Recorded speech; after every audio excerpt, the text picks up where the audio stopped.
है क्वांटिटी है एरिया।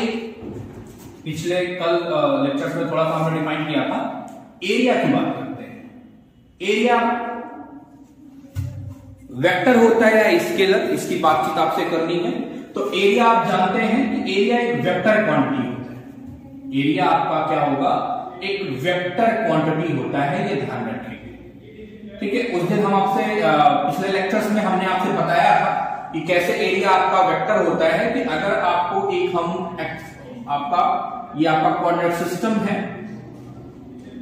ठीक है, ये हमारा कोऑर्डिनेट सिस्टम है, ये आपका एक्स एक्सिस हो गई, ये आपकी वाई एक्सिस हो गई और ये हमारा जेड एक्सिस हो गया।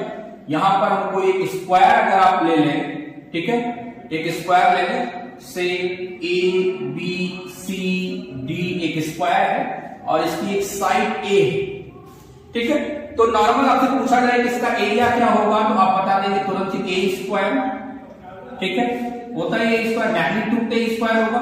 लेकिन अगर आपसे पूछा जाए, अगर हम क्वांटिटी की बात करें कि वेक्टर है या आपका स्केलर है, तो ध्यान रखेंगे कि एरिया आपका क्या होता है, एक वेक्टर क्वांटिटी होती है, ठीक है।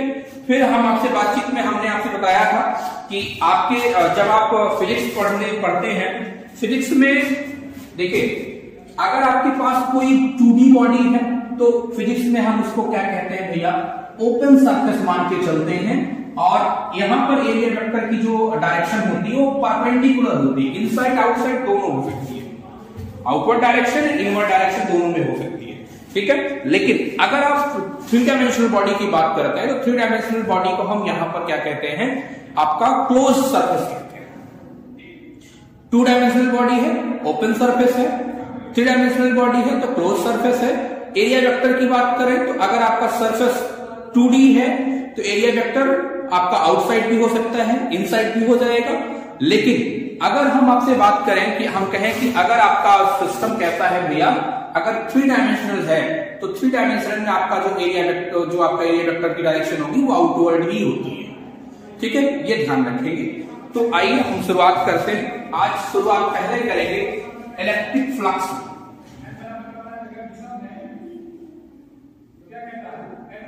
इलेक्ट्रिक फ्लक्स, ठीक है। इलेक्ट्रिक फ्लक्स क्या होता है, सिंपल सा है कि इलेक्ट्रिक फ्लक्स आपका किसी भी इलेक्ट्रिक फील्ड, किसी गिवन सरफेस से कि इलेक्ट्रिक फील्ड जितनी होगी उसको मेजर करता है। एक सिंपल सा समझे कि कोई एक आपका सरफेस है, उस सरफेस के थ्रू कितनी इलेक्ट्रिक फील्ड आपकी होगी उसको मेजर आप करते हैं। या सिंपल सी बात, आप इलेक्ट्रिक फ्लक्स की बात करें तो क्या होता है कि इलेक्ट्रिक फ्लक्स किसी भी यूनिट एरिया से जितनी number of electric field lines आपके पास होती हैं उसी को हम क्या कहते हैं भैया, इलेक्ट्रिक फ्लक्स कहते हैं, ठीक है। हमने एज्यूम किया, मान लीजिए कि हमारे पास ये एक इलेक्ट्रिक फील्ड है जिसकी स्ट्रेंथ कितनी है, ई, ठीक है। एक हमने क्या लिया, हमने कहा एक हमारे पास इलेक्ट्रिक फील्ड है जिसकी एक स्ट्रेंथ आपकी कितनी है, ई है। कोई एक ओपन सरफेस हमारे पास है, ये कोई एक ओपन सरफेस है जिसका सरफेस एरिया आपका कितना है, एस है, ठीक है। और ये उसकी एरिया वेक्टर की डायरेक्शन है एन, ठीक है। तब इसका इलेक्ट्रिक फ्लक्स आपका क्या होगा, इसका जो इलेक्ट्रिक फ्लक्स आपका निकल के आएगा वो आपका होगा phi E is equal to, ये आपका आएगा इंटीग्रेशन ई डॉट ds, ठीक है। अगर आपका सरफेस क्या है, ये ओपन सरफेस के लिए है, फॉर ओपन सरफेस, ठीक है, ये ओपन सरफेस। और अगर आपका सरफेस क्लोज्ड है, ठीक है, फॉर क्लोज सरफेस के लिए यही आपका जो इंटीग्रेशन होता है ये आपका क्लोज में बदल जाता है।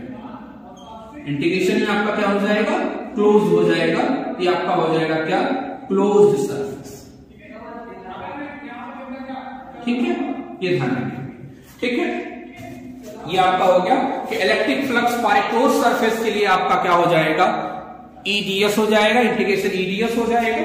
और यहां पर आपका जो होगा ये आपका क्लोज सरफेस के लिए, ठीक है। अब अगर आपसे हम बात करें,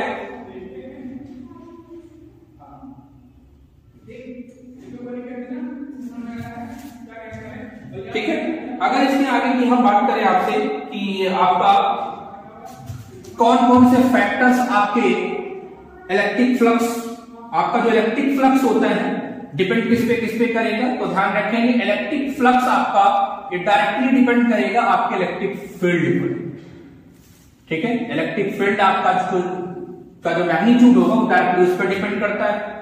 दूसरा, आपका जो इलेक्ट्रिक फ्लक्स होगा, ठीक है, ये इलेक्ट्रिक फ्लक्स आपका जो होगा ये डायरेक्टली डिपेंड करता है आपके एरिया पर, ठीक है। और तीसरा, ये डिपेंड करेगा angle between electric field and area, ठीक है। एरिया वेक्टर और आपके इलेक्ट्रिक फील्ड के बीच का जो एंगल होगा उस पर ये डिपेंड करता है, ठीक। ये ध्यान रखें। फ्लक्स आपका क्या है, आपने कहा कि फ्लक्स सिंपल सा मेजर करता है कि आपके गिवन सरफेस की इलेक्ट्रिक फील्ड कितनी, ठीक है। गिवन सरफेस इलेक्ट्रिक फील्ड, या आप कह लें कि number of electric field line passing through the unit surface area, उसी को आप क्या कहते हो, इलेक्ट्रिक फ्लक्स कहते हैं, ठीक है। और अब यहां से आपने देखा कि कौन कौन से फैक्टर्स पर डिपेंड करेगा। इलेक्ट्रिक फील्ड डायरेक्टली डिपेंड करती है आपके, तो आपका सॉरी इलेक्ट्रिक फ्लक्स जो है डायरेक्टली डिपेंड करेगा इलेक्ट्रिक फील्ड पर। फ्लक्स डिपेंड करता है किस पर, सरफेस पर।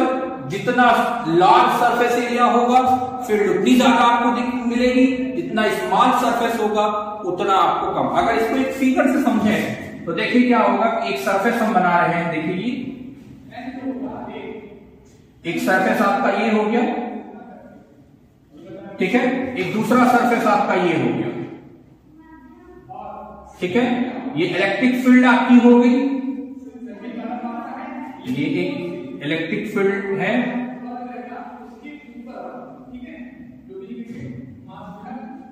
ठीक है।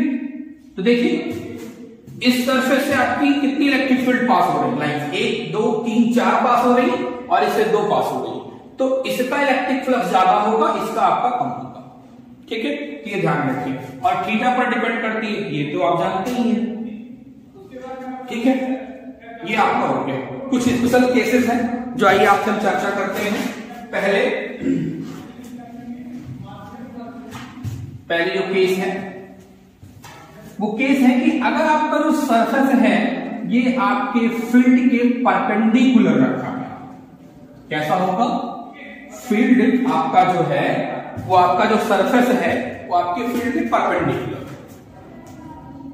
Case 1, if surface is perpendicular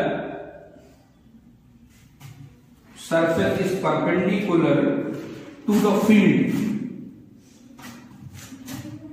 to electric field। अगर आपका सरफेस कैसा है भैया, आपकी फील्ड पर परपेंडिकुलर है, तो आपका फ्लक्स क्या होगा, ठीक है। देखिए एक हमारे पास ये सरफेस था जिसका सरफेस एरिया कितना है, ऐसा है। एक इलेक्ट्रिक फील्ड है ये, और ये इलेक्ट्रिक फील्ड आपके सरफेस पे क्या है, परपेंडिकुलर है। फील्ड आपकी जो है, आपका जो सरफेस है वो आपकी फील्ड पे क्या है भैया, परपेंडिकुलर है, ठीक है।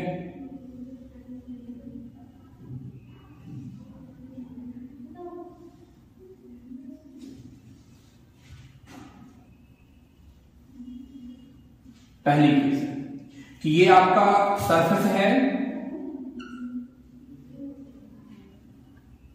ठीक है, ये आपका सरफेस है, और आपकी जो फील्ड है इलेक्ट्रिक फील्ड की, ये आपकी क्या है, ये आपका इलेक्ट्रिक फील्ड की डायरेक्शन हो गई, आपकी सरफेस एरिया की डायरेक्शन हो गई।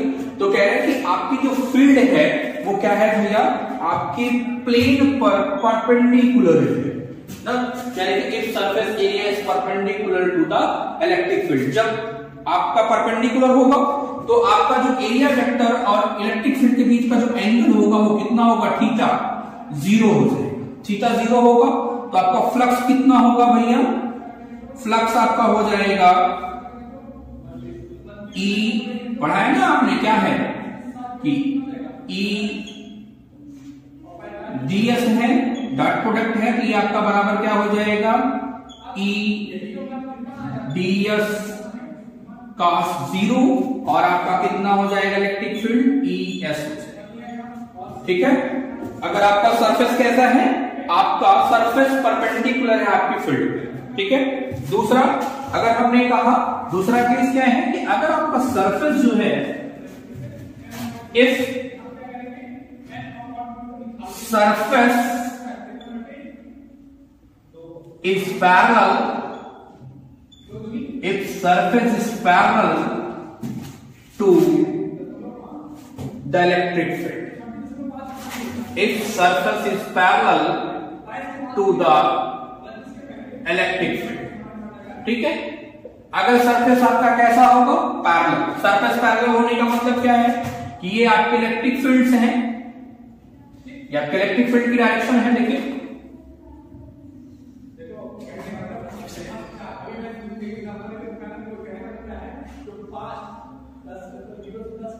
ये इलेक्ट्रिक फील्ड है, ठीक है, और हमने जो सरफेस रखा है वो आपकी क्या है, आपकी इलेक्ट्रिक फील्ड के पैरेलल रख दिया है।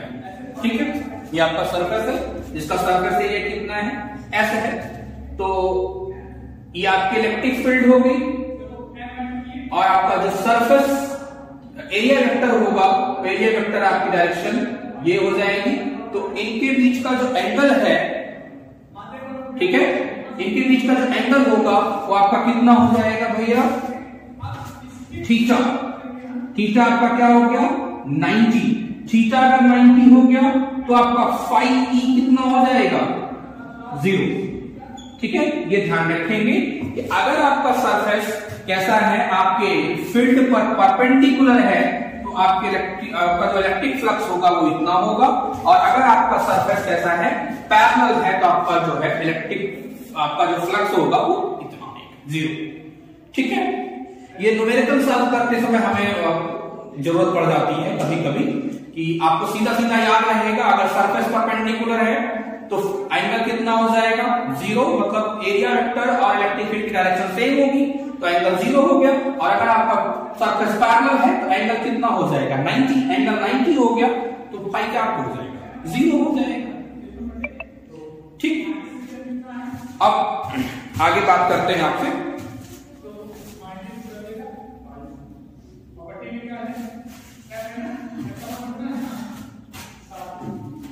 आगे आपसे बातचीत करते हैं इसकी यूनिट और डायमेंशन की। हमने आपसे बताया ना कि देखिए, आप पीजीटी का एग्जाम दें, चाहे किसी भी स्टेट का दीजिए, केवीएस दीजिए, ठीक है, या फिर आप एमबीए नवोदय की पीजीटी दीजिए, जितने भी एग्जाम आप देंगे उसमें देखेंगे एक क्वेश्चन आपका यूनिट एंड डायमेंशन से रिलेटेड तो आता ही आता है। ठीक है, तो इस चैप्टर को ध्यान रखें, एक क्वेश्चन तो आपको मिलेगा ही मिलेगा यूनिट डायमेंशन का। ठीक है, तो यूनिट और डायमेंशन की बात करते हैं, इसकी यूनिट क्या होगी, इसका डायमेंशन क्या होगा।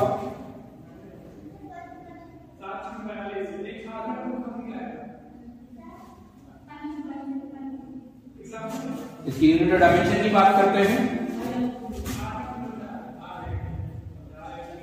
Unit and dimension. ठीक है, यूनिट देखिए क्या होगी, डेफिनेशन क्या है, फाई आपका है E ds। ठीक है, इलेक्ट्रिक फील्ड की यूनिट क्या होती है, न्यूटन कूलम, और एरिया का मीटर स्क्वायर, तो यूनिट क्या हो गई, न्यूटन मीटर स्क्वायर पर कूलम, ये आपकी इसकी यूनिट हो गई। डायमेंशन की बात करें, अगर डायमेंशन निकालना है तो डायमेंशन ऑफ फाई ई क्या हो जाएगा, dimension of E and dimension of S. ठीक है, अब ई क्या है, F अपॉन Q, और ये आपका एरिया तो है ही। F की डायमेंशन, F का डायमेंशन क्या होता है? F का डायमेंशन होगा mLt-2, ठीक है, मास इंटू एक्सेलरेशन होता है ये। Q क्या है? Q चार्ज है, इसका क्या होगा? AT हो जाएगा, और ये आपका क्या हो गया? L2 हो गया। तो डायमेंशन इसकी जो निकल के आती है वो क्या आती है? फाइव की डायमेंशन mL³ T-3 A-1, ठीक है, ये डायमेंशन आपकी आती है इलेक्ट्रिक फ्लक्स की। ये याद रखने वाली बात है, हम आपसे फिर बता दे रहे हैं कि डायमेंशन चैप्टर आप जब पढ़ेंगे तो थोड़ा सा ध्यान से पढ़िएगा, क्योंकि जितनी भी आप कोई भी एग्जाम आप दोगे उसमें डायमेंशन का CSIR तो नहीं पूछी जाती, लगभग आ जाता है, का क्वेश्चन आ गया तो आ गया, नहीं तो आप स्टेट की चाहे पीजी की दीजिए, चाहे आप किसी भी स्टेट का सेट दीजिए, सब में एक क्वेश्चन तो मिल ही जाता है, जनरली ये देखा गया है, तो ये आप याद रखेंगे, ठीक है। आइए कुछ एक दो प्रॉब्लम करते हैं आपसे फ्लक्स को based.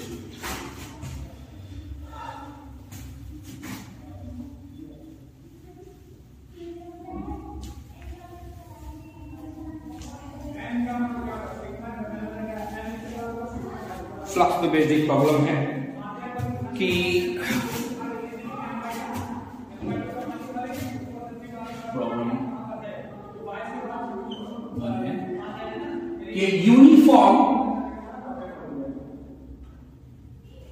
Uniform electric field of magnitude, a uniform electric field of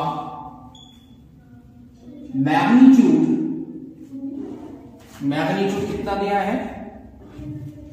3000 newton per coulomb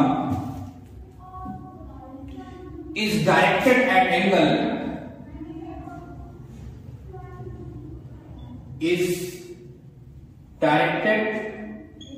at angle 72 degree to the normal of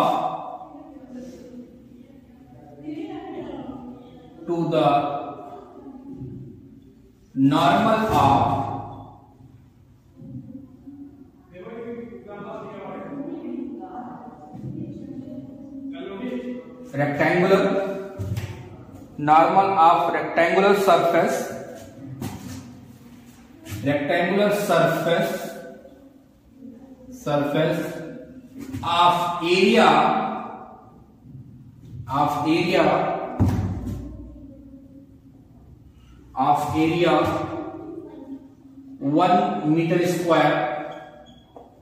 of area 1 meter square, calculate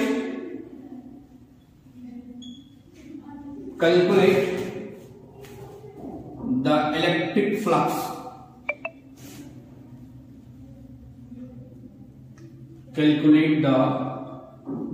electric flux through the surface, ठीक। आपसे कह रहे हैं कि एक आपके पास uniform electric field है जो 72 डिग्री पर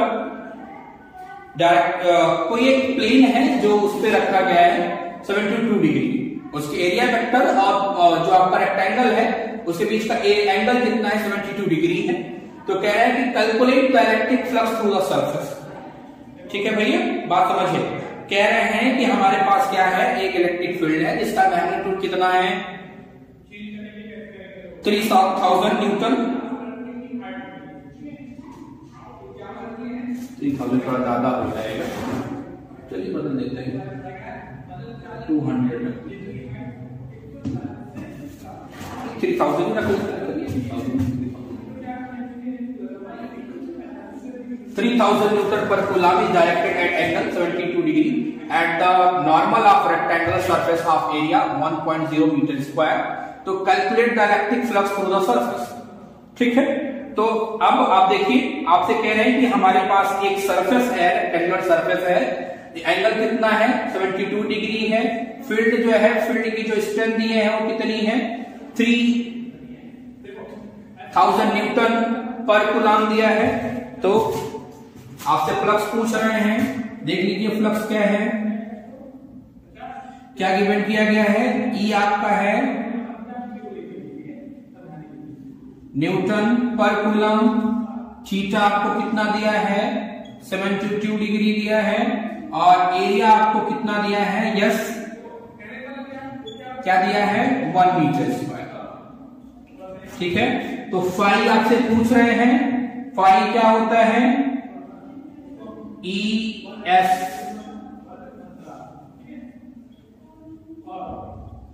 डॉट प्रोडक्ट है, और ये आपका बराबर किसके हो जाएगा ई एस कॉस 72 डिग्री के। ठीक है, ई कितना दिया है 3000, सरफेस कितना है 1, और cos 72 की वैल्यू जो होती है वो आपकी 3090 दिया रहेगा। ये प्रॉब्लम्स आपकी पूछी जाती है, तो ये सब एंगल दिए जाते हैं, ये मोस्टली गिवन होते हैं, आपको याद करने की बहुत जरूरत नहीं है। ठीक है, तो आपका जो इलेक्ट्रिक फ्लक्स आ जाएगा, ठीक है, तो देखिए आपकी ये जो वैल्यू आएगी वो कितना आ जाएगा 927 न्यूटन मीटर स्क्वायर पर कूलम, ये आपका आ जाएगा इसकी, आपका जो फ्लक्स आएगा उसकी।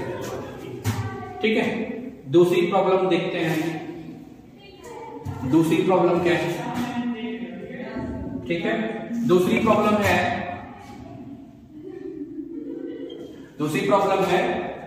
कि स्क्वायर सरफेस, दूसरी प्रॉब्लम है a square surface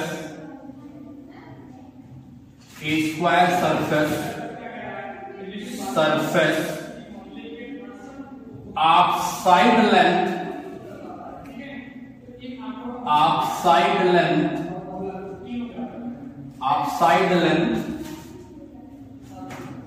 side length 10 centimeter is placed in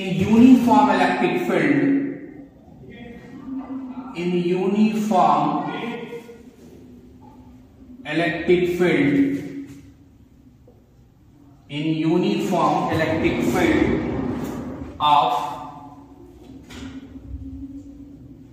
3000 Newton per coulomb. Connect the plane of square. The plane of square is parallel. The plane of square is parallel to the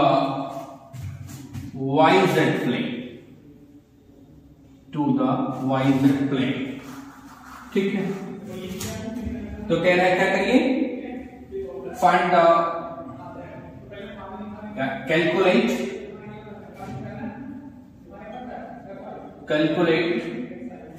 the electric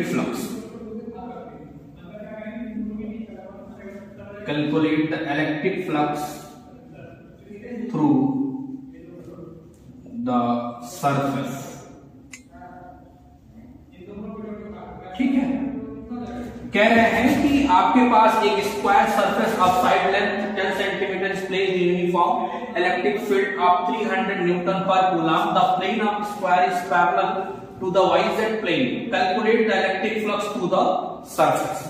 ठीक है, तो देख लीजिए, यहां देखिए ये line आपकी, ये ध्यान रखिए, the plane of square is parallel to the YZ plane.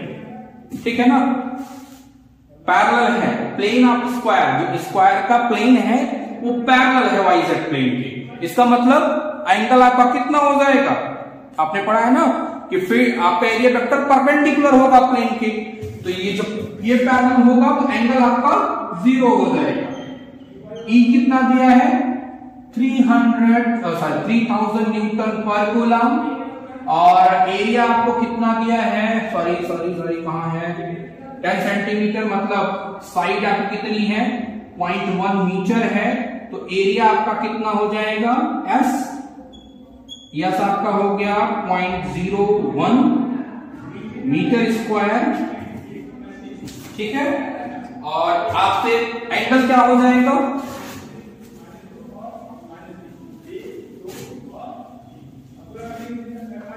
Angle क्या हो जाएगा भैया, एंगल आपका जो होगा थीटा 0 हो जाएगा, क्योंकि एरिया में आपको बताया था ना शुरू में कि एरिया वेक्टर हमेशा क्या होगा प्लेन के पैरेलल हो जाएगा। तो आप कह रहे हैं कि जब आपका जो प्लेन आप square is parallel to the Y Z plane, तो मतलब एंगल आपका एरिया वेक्टर और इलेक्ट्रिक फील्ड का बीच 0 हो जाएगा, वो आपका हो गया 0। तो फ्लक्स आपका क्या हो जाएगा, फ्लक्स अगर आप कैलकुलेट कर लें तो आपका जो फ्लक्स हो जाएगा ये E ds ES cos 0, और आपका E कितना है 3000, एरिया आपका 0.01 मीटर स्क्वायर हो गया, तो आपका कितना हो जाएगा 300 कूलम मीटर स्क्वायर, ठीक है, metre square, sorry newton metre square पर कूलम, ठीक है। ये आपका फ्लक्स, ये आपका फ्लक्स, ये तो दो न्यूमेरिकल बेस्ड प्रॉब्लम है, ठीक है। एक बार एक क्वेश्चन और है वो हम करते हैं कि एक छोटी सी प्रॉब्लम और है, ये देखते हैं।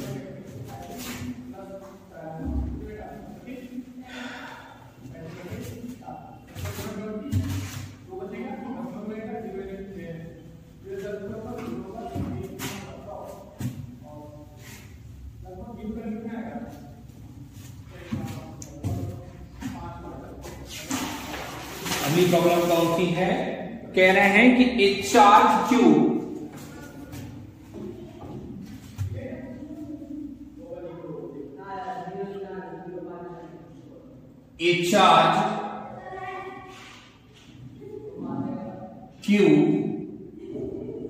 is placed at the center of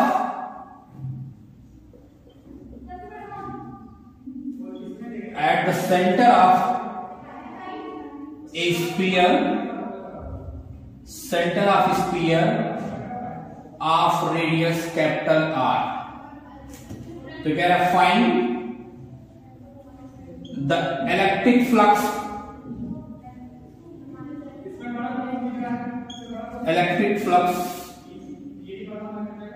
through the surface,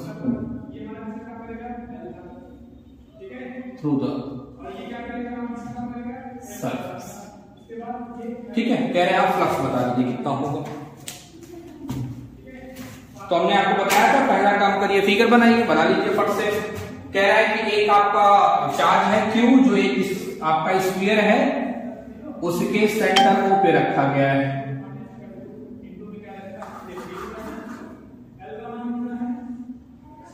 ये आपका हो गया, ये आपका प्लेन हो गए, ठीक है। ये आपकी हो गई,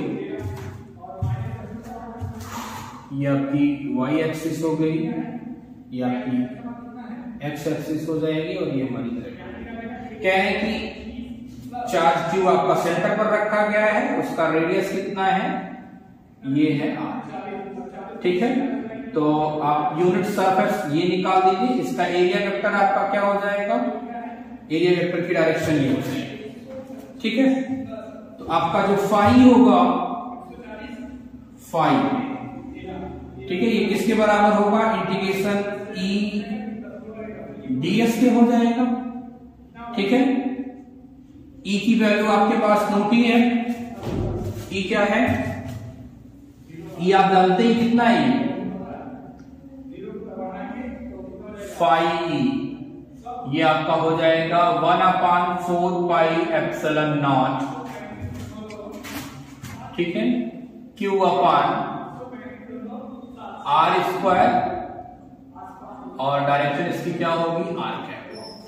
ds क्या होगा, ds आपका होगा r² sin थीटा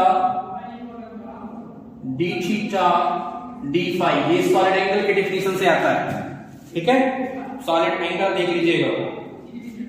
और इसकी जो डायरेक्शन होगी एरिया वेक्टर की, वो भी आपका r कैप होगी, ठीक है। यहां पर सरफेस इंटीग्रल होगा,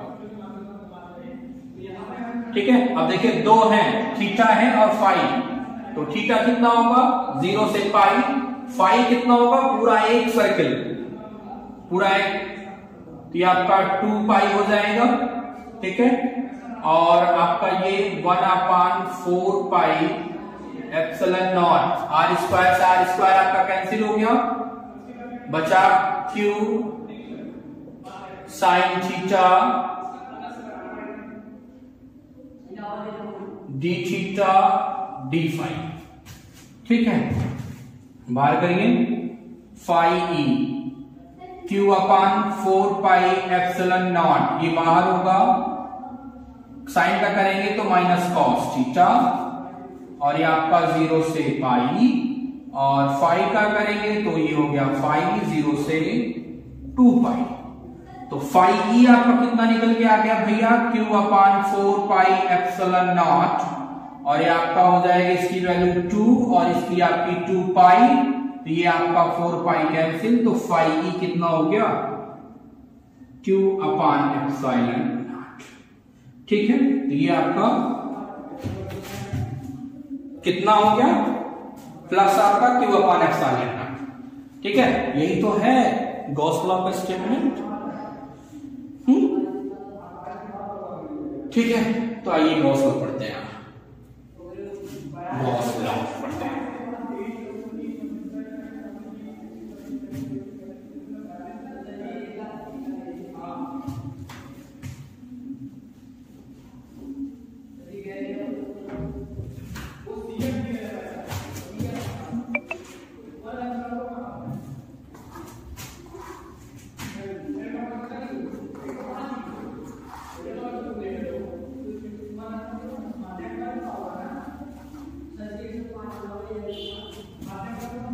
गॉस लॉ क्या होता है, गॉस लॉ,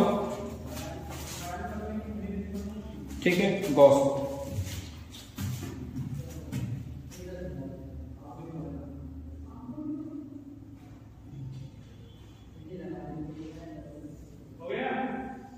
ठीक है।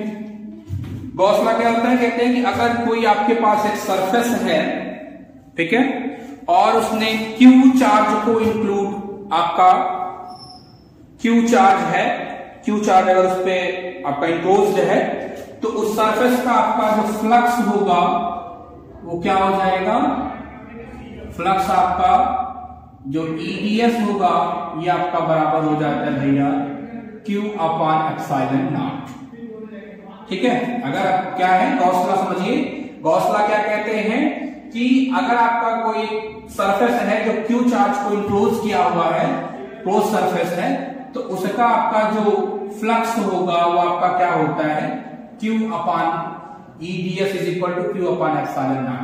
इसी को हम इंटीग्रल फॉर्म ऑफ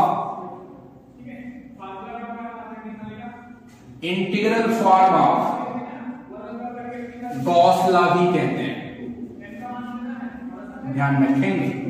ये आपका क्या होता है, integral form of Gauss law भी आपका ये होता है, ठीक है। इसका डिफरेंशियल फॉर्म अगर आपको पढ़ना हो तो आप क्या करेंगे, ये है सरफेस और ये आप इसको चार्ज डेंसिटी में कन्वर्ट करिए, ठीक है, क्योंकि क्लोज है तो 3 डायमेंशन होगा, 3 डायमेंशन पे कौन सा होगा, वॉल्यूम होगा, तो वॉल्यूम चार्ज डेंसिटी होगी। इसको पहले कन्वर्ट करिए, ये आपका क्या हो जाएगा E × ds, और ये आपका हो जाएगा 1/ε0 ρ × d, ठीक है। अब यहां से गॉस डाइवर्जेंस थ्योरम लगाते हैं। गॉस डाइवर्जेंस थ्योरम, ठीक है। गॉस डाइवर्जेंस थ्योरम क्या कहती है कि ये आपका सरफेस है, इसको वॉल्यूम में बदलेंगे तो क्या करेंगे, इसका डाइवर्जेंस ले लेंगे। तो ये आपका ये वॉल्यूम इंटीग्रल है, ये आपका वॉल्यूम इंटीग्रल होगा। ये divergence of E into dV equal to आपका ये क्या हो जाएगा 1/ε0 रो इंटू dV, ठीक है। तो आप अगर इसका निकालें तो डिफरेंशियल फॉर्म क्या हो जाएगा, divergence of E is equal to rho upon ε0, ठीक है। आपका जो डाइवर्जेंस ऑफ ये आपका डिफरेंशियल फॉर्म है, ठीक है। अगर इसी को नेबुला के फॉर्म में लिखते हैं तो ऐसे भी लिख सकते हैं आप, divergence of E is equal to rho upon, ठीक है। ये आपका डिफरेंशियल फॉर्म आपका हो गया। गॉस लॉ जो है फॉर ऑल सरफेस, चाहे वो सिमेट्रिकल होगा चाहे वो नॉन आपका अनसिमेट्रिकल होगा, दोनों केसेस के लिए आपका गॉस लॉ वेरीफाइड है बस। लेकिन हम ज्यादा यूजफुल इसका जो करते हैं वो सिमेट्रिकल सरफेस के लिए है, ठीक है। तो आज इतना ही। अब नेक्स्ट लेक्चर में जब हम आएंगे तो आपके इसके कुछ एप्लीकेशंस की बात करेंगे। जैसे अगर आपको हमने एक सरफेस दे दिया, उस सरफेस की इलेक्ट्रिक फील्ड क्या होगी, ठीक है। प्लेन अगर आपके पास है तो उसकी इलेक्ट्रिक फील्ड क्या होगी, स्क्वायर है, या आपके पास हमने कोई एक स्फीयर दे दिया, हॉलो स्फीयर है तो अलग होगी, सॉलिड स्फीयर है तो अलग। तो डिफरेंट अब इसके एप्लीकेशंस हैं। तो नेक्स्ट लेक्चर में जो हम बात करेंगे इसके एप्लीकेशंस की बात करेंगे, इस पे कुछ बेस्ड न्यूमेरिकल की बात करेंगे, ठीक है। Thank you.